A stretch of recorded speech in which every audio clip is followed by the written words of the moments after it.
మహారథి కర్ణుడు పాండవులకి సోదరుడు అయినప్పటికీ అతను పాండవులను ద్వేషిస్తాడు. కురుక్షేత్ర యుద్ధంలో దుర్యోధనుడికి తోడుగా ఉండి అర్జునుడి చేతిలో చనిపోయాడు. అయితే చనిపోయిన కర్ణుడు పాండవులను కలవడానికి ఆత్మగా మారి వచ్చాడు అనే విషయం మీకు తెలుసా? అసలు కర్ణుడి ఆత్మ పాండవులను కలవడానికి ఎందుకు వచ్చింది అనే విషయాన్ని ఈ రోజు ఈ వీడియోలో మనం మాట్లాడుకుందాం. దానికంటే ముందుగా మన ఛానల్ ని సబ్స్క్రైబ్ చేసుకోండి. మహాభారత కాలంలో ఒకరిని మించిన ఒకరు యోధులు ఉండేవారు. అయితే కర్ణుడు, భీష్ముడు, ద్రోణాచార్యుడు వంటి యోధులు ఒంటరిగా పాండవులను ఓడించే శక్తి కలిగిన వారు. అయితే వాళ్ళు అధర్మం వైపు నిలబడి తమ ప్రాణాలను కోల్పోయారు. కానీ ఏ కారణం చేత వాళ్ళు చనిపోయిన తర్వాత పాండవులను కలవడానికి ఒకరి తర్వాత ఒకరు వచ్చారు.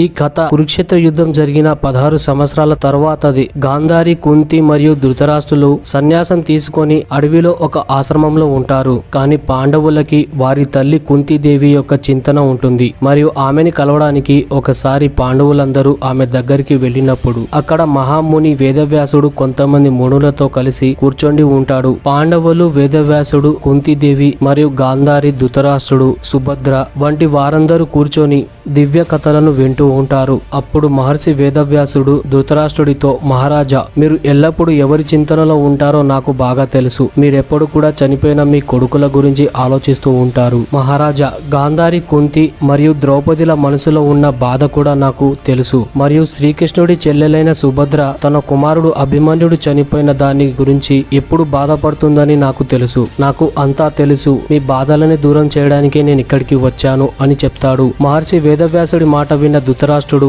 చేతులు కట్టుకొని తన కొడుకు చేసిన మూర్ఖత్వం వల్ల తన బంధువులు మరియు పుత్రులందరూ చనిపోయిన విషయం వేదవ్యాసుడికి చెప్తాడు. ఆ యుద్ధంలో ఎన్నో యోధులు చనిపోయారు. దుర్యోధనుడికి సహాయం చేయడానికి వచ్చిన వేరే రాజ్యాల రాజులు కూడా చనిపోయారు. అవన్నీ తలుచుకుంటే నాకు చాలా బాధగా ఉంటుంది అని చెప్తాడు. ధృతరాష్ట్రుడి మాటలు విన్న అక్కడి వాళ్ళందరూ యుద్ధంలో కోల్పోయిన వారి బంధువులని మరియు మనసుకు దగ్గరి వారిని తలుచుకొని బాధపడసాగారు. మరియు గాంధారి లేచి బాధపడుతూ ఈ విధంగా చెప్తుంది, ఓ మహాత్మా, నా పుత్రులందరూ చనిపోయి 16 సంవత్సరాలైంది. మరియు వారందరి మరణాన్ని తలుచుకొని నా భర్త ధృతరాష్ట్రుడు ఎల్లప్పుడూ బాధపడుతూ ఉంటాడు. మహర్షి, మీరు తలుచుకుంటే మీ తపోశక్తి వల్ల మరో సృష్టిని సృష్టించగలరు. కాబట్టి మీరు ధృతరాష్ట్రుడి బాధని దూరం చేయడానికి ఆయనకి నా పుత్రుల ఆత్మలతో మాట్లాడించు.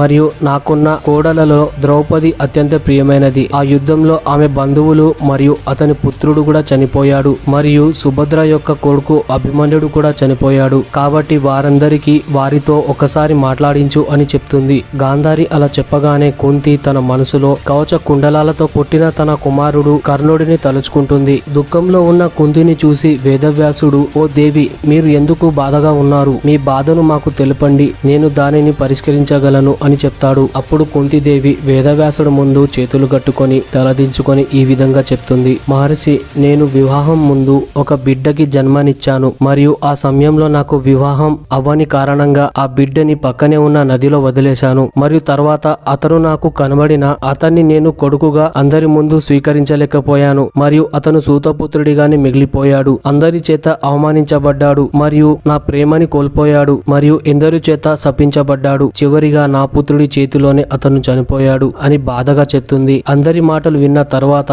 వేదవ్యాసుడు ఈ విధంగా చెప్తాడు, ఈ రోజు ఈ సృష్టి మొత్తం నా శక్తిని చూస్తుంది. గాంధారి, ఈ రోజు రాత్రి నీకు నీ కొడుకులు మరియు అతని మిత్రులు అందరూ కనిపిస్తారు. బంధువులందరూ నీకు కనిపిస్తారు. మరియు ద్రౌపదికి ఆమె యొక్క బంధువులు మరియు 5 పుత్రులు కనిపిస్తారు. అదే విధంగా సుభద్రకి అభిమన్యుడు కనిపిస్తాడు. మరియు అదే విధంగా కుంతికి కర్ణుడు కనిపిస్తాడు అని చెప్తాడు. వేదవ్యాసుడు మాటలు విని వాళ్ళందరూ సంతోషపడ్డారు. మరియు వేదవ్యాసుడు చెప్పిన విధంగా సాయంత్రం అవ్వగానే నీటి కొనుల దగ్గర వచ్చి నిలబడ్డారు. మరియు వేదవ్యాసుడు వారి ముందు నీటిలో నిల్చొని యుద్ధంలో చనిపోయిన వాళ్ళందరినీ తలుచుకున్నాడు. దాని తర్వాత భీష్ముడు, ద్రోణుడు మరియు ఆదిరాజులందరూ అక్కడికి వచ్చారు. పుత్రులతో మరియు సైనికులతో విరాటరాజు ఆ జలం నుంచి వచ్చాడు. దాని తర్వాత ద్రౌపది యొక్క 5 పుత్రులు మరియు సుభద్ర యొక్క అభిమన్యుడు కూడా బయటికి వచ్చాడు. దాని తర్వాత ద్రుపదరాజు తన సైన్యంతో బయటికి వచ్చాడు. వీరందరూ బయటికి వచ్చిన తర్వాత దుర్యోధనుడు, శకుని మరియు ధృతరాష్ట్రుడి 100 మంది పుత్రులు బయటికి వచ్చారు. భగదత్తుడు, శల్యుడు తన సోదరులతో సహా కర్ణుడి పుత్రుడైన వృషసేనుడు కూడా జలం నుంచి బయటికి వచ్చారు. రాజకుమారుడు లక్ష్మణుడు, దుష్టద్యుమ్నుడి పుత్రుడు శిఖండి కూడా బయటికి వచ్చారు. పాండవులు తన సోదరుడైన కర్ణుడిని చూసి ఎడవసాగారు. ఎందుకంటే కర్ణుడు బ్రతికి ఉన్నప్పుడు అతనిని ఎప్పుడు వాళ్ళు గౌరవించలేదు. కొంత సమయం తర్వాత వాళ్ళందరూ శాంతించారు మరియు కర్ణుడితో మంచిగా మాట్లాడి అతనికి ఎంతో గౌరవాన్ని ఇచ్చారు.